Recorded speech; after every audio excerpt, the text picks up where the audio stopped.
யாரோ முகம் தெரியாத மனிதன் சம்பந்தமே இல்லாத யாரோ ஒருத்தர் அவரை விசாரிச்சேன்னு சொல்றதுக்கும் விஷயம் தெரியுமா? தமிழ் ஒன்றுதான் இத்தனையும் ஒருங்கிணைக்கும்.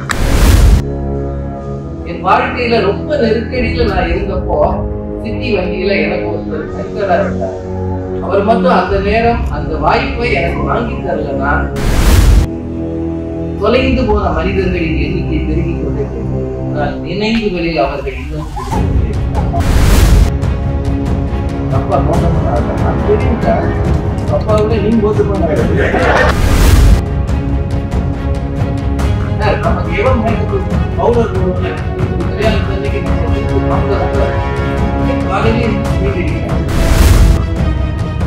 ஒரு கெட்ட பழைய கட்டடம் தான் உடைச்சு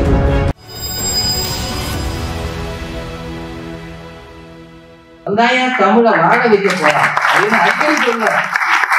அந்த மாதிரி வேலைகள் நான்கு கிராமங்கள்ல பார்த்திருக்கிறோம்.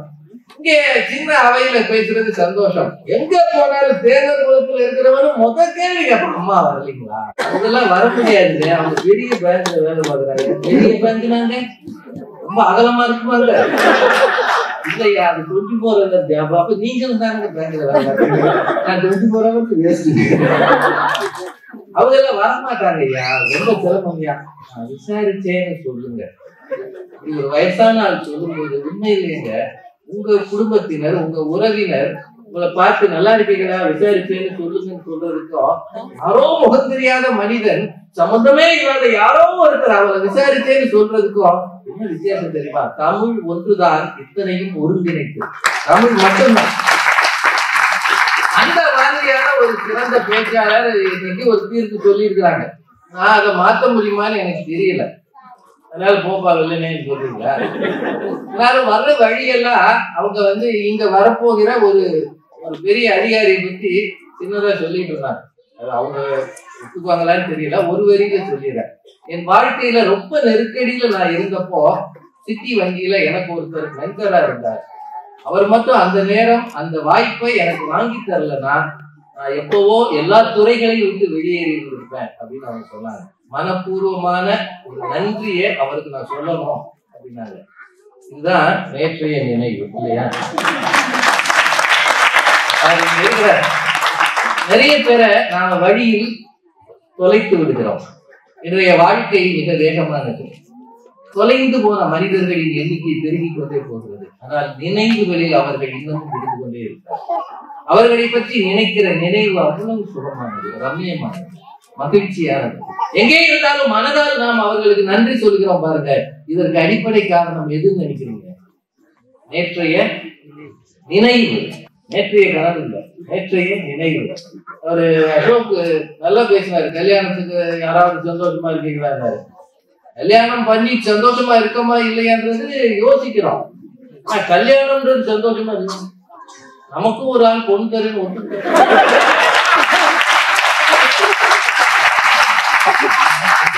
போட்டோக்களை எடுத்து பாருங்க. மூஞ்சி தெரியுதாம முகத தெரியும். நம்ம நின்னப்போ நம்மளையும் நம்பி ஒரு பொண்ணு சரின்னு ஒத்துக்கிட்டு அந்த பொண்ணு மட்டும் அந்த பாரு சோனி மாதிரி இருக்காரு அப்படின்னு சொல்லியிருக்காங்க. எனக்கும் ஜப்பானுக்கு ரொம்ப நெருங்கிய தொடர்பு உண்டு. ஏன்னா பட்டிமன்றத்துல ஆரம்பத்துல என்னை சோனின்னு தான் சொல்லுவாங்க. சோனியா ஒரு நாள் கனடி விட்டு வருவாங்க. அப்பவே எனக்கு நம்பிக்கை இருந்தது, நாளைய கிணறு ஜப்பானுக்கு ஒரு நாள் போயிடுவோம்.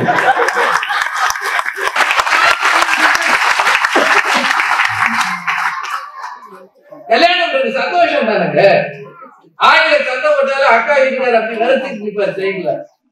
அவர்தான் செயின் போடணும். நம்ம வாங்கி கொடுத்த செயின் தான். அதுல போட்டோ எடுக்கலன்னு திரும்ப ஆக்ஷன் வீட்டுல சொல்லுவாரு. அவனை எங்க நல்லா எடுங்க. அது அந்த நான் எவ்வளவு சந்தோஷமா இருந்தது. காலகாத்தாலே நம்மளை ரெடி பண்ணி ராத்திரி எல்லாம் ஃப்ரெண்ட்ஸ் எல்லாம் சுற்றி உட்காந்துருவாரு. போங்க, நாளைக்கு ஒண்ணு பேச முடியாது. அவங்க நாளைக்கு எல்லாம் பேச மாட்டாங்க. இன்னைக்கு தான் வா, வேற எதுவும் இல்ல. இன்னும் இல்லையா? நம்ம மாப்பிள்ள அப்பா மோசமான ஆள். அது தெரியுங்க. அப்பாவோட நீங்க மோசமான ஆள். உங்க அப்பா காரணம் காட்சி ஒரு பைசா செலவு பண்ணாம இருக்க பாரு. ஒண்ணு மோசமான எதுவும் கிடையாது. எது இருக்காதா ஒரு ரவுண்டு சரிடா நீ செய்வேன்னு சொல்லி நாங்களே கொண்டாந்து ஊத்துறா அந்த ஓரமா உட்காரு. அதுக்குன்னே கல்யாண மண்டபத்துல இப்ப பெருசா போட்டு வைக்கிறாங்க, liquor not to be served. நீங்க வெளியே போய் ஊத்திட்டு வந்துருவாங்க. ஊத்திட்டு வந்து ஒரு ரவுண்ட் உட்காந்து அவங்க பழைய கதையெல்லாம் பேசும்போது, மாப்பிள்ள இன்னைக்கு வாங்கணுமா, அன்னைக்கு படத்துக்கு போய் ஒன்னொன்னா சொல்லுவாங்க. எந்த பொண்ணுக்கு லவ் லெட்டர் கொடுத்து அவங்க அப்பா வந்து இப்ப காலேஜ்ல இருந்து விரட்டினாரு, அவ்வளவு இதெல்லாம் நாளைக்கு பேசிடுறாங்கடா. இது ஒருத்தனால ஓட்ட வாங்க, நீங்க வாய் திறக்காத. அவன் எப்படி பேசாம இருப்பான், உள்ள போனது வெளியே கொண்டு வருமா இல்லையா? கட்டுவாங்க கிடந்து வார்த்தைகளை ஒவ்வொருத்தனை சுத்தி நீங்க பேசுறது. அதுக்கு இடையில ஒருத்தர் பொண்ணு இருக்கா, அந்த பொண்ணு வந்து இருக்கா, பொண்ணு நீ இருக்குதா பாக்குற, சும்மா பொண்ணு கூட ஒரு 4-5 வந்துருக்கு, பொண்ணை பார்க்க போற அப்படியே போய் உள்ள நிற்பாங்க. இதுதானா இதுதான் நீங்க அவங்க ஃப்ரெண்டா, எவ்வளவு ஃப்ரெண்டு அந்த பொண்ணு சின்ன வயசுல இருக்கு அவ்வளவு பிக்கா, நானும் அவனுக்கு அப்படித்தான் போடுறாங்க. இதெல்லாம் நடந்துட்டே இல்லையா கல்யாணம் தண்ணிக்கு? நமக்கும் 4 பேர் பின்னாடி நின்று பெயிண்ட் எடுத்துருக்காங்க. நமக்கு எவன் மேக்கப் போடுவான், பவுடர் போடுவானா? கல்யாணம் தண்ணிக்கு நம்மளை கூப்பிட்டு மாப்பிள்ள உட்காரு, இன்னும் காலையிலே இருந்து பெயிண்ட் அடிக்கிறாங்க. அடிச்சு பார்த்து போட்டு போறான். சாலை மாதிரி இருக்கு கலர், ரோடு மாதிரி. ப்ளீச்சிங் பவுடர் மட்டும்தான் போடல, எல்லாம் போடுறான். நமக்குன்னு ஒரு அலங்காரம் பண்ணி அப்பா அம்மா எல்லாம் வந்து கால வெளியான உடனே ஒரு பெருசு அப்படின்னா அழுகுறான் அப்படின்னா இருந்து வீட்டுக்காரமா இருந்திருக்கான். அவ பாட்டி போயிட்டா, அந்த அம்மா புண்ணி வச்சு சீக்கிரம் போயிடுச்சு. ஒரு அழுது விழுறா காலில் விழுறா, தாத்தா காலில் விழுறா. அவங்க மாலை எடுத்து அப்படி கருத்துல போடும் போது அதனால என்ன மகிழ்ச்சியான நாள் இல்ல. அப்படியே மாலையை போட்டு அந்த தாத்தா காலில் ஆசீர்வாதம் வாங்கியா, யாருக்கு இல்லையா ஐயா பரம்பரையிலேயே முதல் படிச்சவை நீதாயா, மனது பூரா கை நாட்டியா, எல்லாம் கேவலமா பேசினாயா, தெரியாதுயா, நல்ல இடம் நல்ல இடம் பேசின அந்த நாள் மகிழ்ச்சியா இல்லையா? மகிழ்ச்சி. அப்படியே ஃப்ரெண்ட்ஸ் அப்படி கூட நின்று ஒருத்தர் அப்படியே வேர்த்தா துணைக்கணும். இவனாவது என்னைக்கா துணைச்சிருக்கான் அப்படிங்கிறத வேர்க்கும் நமக்கு. அதான் இன்னைக்கு வேர்த்தா உடனே ஒரு கத்திப்பட்டு துடைக்கிறாங்க. திரும்ப என்னடா ட்ரிங்க்ஸ் சாப்பிடுங்க, கொக்கோலா மாதிரி எதாவது சாப்பிடுங்க, சந்தோஷம் இல்லைங்க. அப்படி வந்து உட்கார்ந்த உடனே அந்த வேட்டியை கட்டி பேண்ட போட்டு ஒரு ஓவர் போட்டு ஏதோ ஒண்ணு போட்டு ஏதோ ஒரு அலங்கார உடை உட்கார்ந்து சர்ச்சோ கோயிலோ கல்யாண மண்டபமோ பொண்ணு வர்றதுக்குள்ள ஒரு டென்ஷன் பாருங்க. இந்த பொண்ணு நேரம் அலங்காரம் அங்க இருந்து ஒரு புள்ள ஓடியா இருக்குது, அக்கா ரெடி ஆயிடுச்சு, அக்கா ரெடி, கேமரா அங்க வருது. அது நம்ம 2 கேமரா தானே வச்சிருக்கோம், ஒரு 12 கேமரா சினிமாவா இருக்கலாம். 2 கேமரா மேல இங்க இருந்து ஓடுவாங்க, அவங்களா ஓடுறாங்க, நம்ம மனசுல ஓடுறாங்க. என்னங்க முதல்ல அந்த பொண்ணு அலங்காரத்தோட அப்படி வந்து நிக்கிற காட்சி உங்களுக்கு நினைவு இருக்கா இல்லையா? இல்லைன்னு சொன்னீங்கன்னா சோறு கிடைக்காது. அவங்க அன்னைக்கு எதுவுமே தெரியாத மாதிரி வந்து உட்கார்ந்து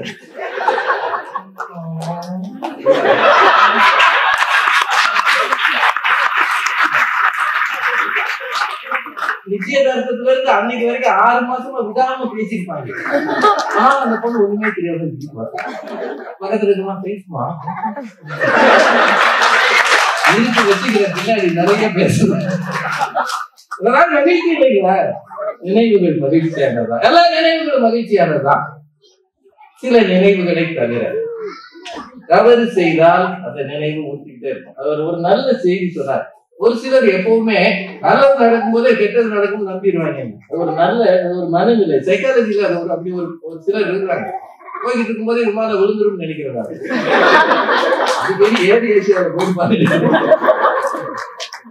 அப்படி ஒரு சில மனநிலை இருக்கு. ஆனாலும் முதலாக நீங்க உங்க வீட்டுக்கு வந்த ஒவ்வொன்றும் எனக்கு நல்ல நினைவு இருக்கு. மறுபடி ரேடியோன்னு ஒரு ரேடியோ இருக்கு. அந்த காலத்துல ஒரு குழந்தை இப்படி கை வச்சுட்டு இருக்கோம். அதை எங்க அப்பா வாங்கிட்டு வந்த அந்த நாள் 1975 வாங்கிட்டு வந்த நாள் எங்க ஊர்ல, எங்க வீட்டுல அப்ப கரண்ட் கிடையாது, எங்க ஊர்லயே ரேடியோ இருந்தது, வானொலி பெட்டி அந்த வச்சிருப்பாங்கல்ல பஞ்சாயத்து போர்டுலதான், அது தவிர ஒரு 2 வீட்டுல இருந்தது. மர்பி ரேடியோவை அவர் கொண்டு வந்து, அது பேர் மர்பி மினி பாய், அது பேர் கூட ஞாபகம். 4 பேட்டரி போட்டு அதை ஆன் பண்ணோம். அப்ப ராத்திரி 9:15 மணி. நினைத்ததை நடத்தியே முடிப்பவர் பாட்டு சொல்லி வச்ச மாதிரி போட்டாங்க இலங்கை வானொலியில. இன்னும் சந்தோஷம். ராத்திரியெல்லாம் நான் காது கடியில வச்சு கேட்கிறேன்னு போர்வை கடியில வச்சிருந்தேன். காலையில பேட்டரி இறங்கிடுச்சு. அடுத்த நாள் நமக்கு நினைத்ததை நடத்திய கப்பல் முடிச்சுட்டாரு. அது பின்னி எடுத்தாரு. அதுவும் நினைவு இருக்கு. ஆனாலும் மகிழ்ச்சி இல்லையா? முதலாக உங்க வீட்டுக்கு வந்த ஒரு வசதி, ஒரு வாய்ப்பு, ஒரு அனுபவம், நல்லா சந்தோஷம் தான். முதல் குழந்தை பிறந்த உடனே அந்த பொண்ணு பிரசவத்துக்கு ஆகி வீட்டுக்கு போகும்போது அல்லது வளகாப்பு பண்ணி இந்த பொண்ணு ஆஸ்பத்திரிக்கு கொண்டு போய் விடும்போது நிறைய நேரங்கள் இருந்தாலும் சொல்லிடுறேன். ஆஸ்பத்திரிக்கு அனுப்பும் போது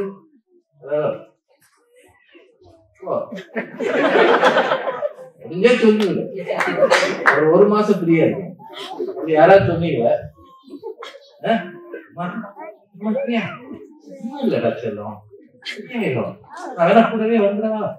நம்ம ஊர்ல என்ன சொல்லுவாங்க, போகக்கூடாது தம்பி, அங்கதான் கூட்டு போவாங்க, நீ போகக்கூடாது அப்படியெல்லாம் நம்ம ஊர்ல சில பழக்கங்கள் இருக்கு. ஆனாலும் பின்னாடி போயிடுவாங்க.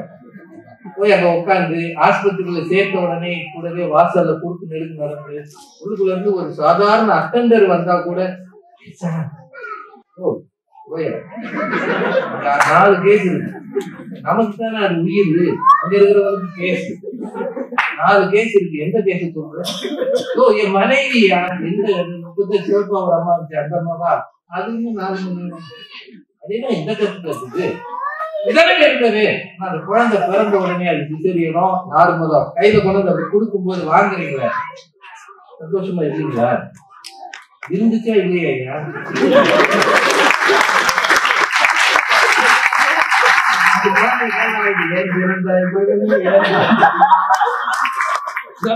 நான் வந்த காரணத்தை நானே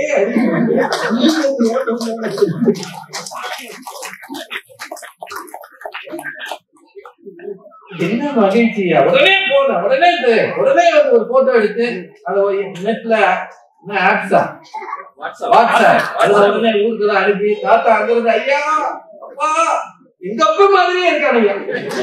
அவன் இன்னும் அவங்க சுத்தம் பண்ணி வெளியே கொண்டு வரல, அதுக்குள்ள அவர் கற்பனை எங்க அப்பா மாதிரி இருக்காங்க ஐயா. இந்த நாள் மகிழ்ச்சி இல்லையா? நினைவுகள் ரொம்ப தேவையானது மனுஷன். அதனாலதான் கோமாவுக்கு போனவங்களை என்ன சொல்லுவாங்க, நினைவு தப்பிய நிலையில் இருக்கிறார்னு தான் சொல்லுவாங்க. கனவு இல்லாத நிலை இல்ல, நினைவு தப்பினார் அப்படின்னா அதெல்லாம் நடந்துச்சுன்னா அவருக்கு கோபமா இருக்கும். ஒபாமா வந்தாரு இந்தியாவில், அப்படி ஒரு வரவேற்பு. இந்த சீக்கிரம் முடிச்சிடறேன், எனக்கு சத்தம் ஜாஸ்தியா இருக்கு. ஒரு 5 அவருக்கு 2 வகையான பரிசு கொடுத்தாங்க. முதல்ல மிஷேல் ஒபாமாவுக்கு 100 பட்டு சேலை கொடுத்தாங்க. யாரு சேலையே கட்ட மாட்டாங்களோ அவங்களுக்கு பனாரஸ் சேலை. ஆனா அந்த அம்மா பரிசு சந்தோஷமா வாங்கிடுச்சு. மோடிக்கு நிறைய பரிசு கொடுத்தாரு, ஒபாமாவுக்கும் மோடி பரிசு கொடுத்தாரு. அதுல ஒரு முக்கியமான பரிசு என்னன்னா, இந்தியா சுதந்திரம் அடைந்து ரொம்ப காலத்துக்கு முன்னாடி அந்த காலத்துல அமெரிக்க ஜனாதிபதி இந்திய அரசாங்கத்துக்கு அனுப்பிய ஒரு வாழ்த்து தந்தி. வாழ்த்து தந்தியோடைய அப்படியே போட்டோகிராபி, அது அப்படியே ரொம்ப அழகா ஒரு ஃப்ரேம் பண்ணி கொடுத்தாங்க. ஆனா அவர் பெரிய ட்ரெஷரா நினைச்சார். ஏன்னா அவர் மூதாதையர் 60 வருஷம் முன்னாடி, அப்ப ஒபாமா பிறந்தாருன்னா கூட தெரியாது, மேபி ரொம்ப சின்ன குழந்தையா இருக்கா, அது அந்த வயசு எனக்கு நினைவு இல்லை. அந்த காலத்துல இருந்த 60 ஆண்டுகளுக்கு முன்னாடி இருந்த ஒரு வயர், அந்த காலத்துல டெலிகிராம், அந்த காப்பி எடுத்து அதை ஒரு ட்ரெஷரா கொடுக்குறாங்க. ஆன்டிக்ஸ் அப்படின்றதே பழைய காலத்தின் நினைவு தானே. ஏன் ஜுவல்லரி வாங்குறவங்க எவ்வளவு காஸ்ட்லியா வாங்குறாங்க? Antique jewellery. நீங்க மெட்ராஸ்க்கு வந்து ஜிஆர்பிக்கு போங்க, ஆன்டிக்ஸ் நகைகள் இருக்கு பூரா பயங்கரம். நம்ம ஊர்ல தான் பழசு எதுனாலும் செதைச்சிடும். நம்ம ஊர்ல ஒரு கெட்ட பழக்கம் இருக்குங்க, பழைய கட்டடம்னா உடைச்சிடுறது. பழைய தாஜ்மஹாலே இப்ப பார்த்து பத்திரமா பார்க்க தெரியல. ஏதாவது பழைய கட்டடத்துக்கு போனா பேர் எழுதி வைக்கிறா ராஜா. அவனுக்கு ஒரு கார்டு போட்டு அவனுக்கு எங்க போட்டு பிடிக்கிறது ரோஜா,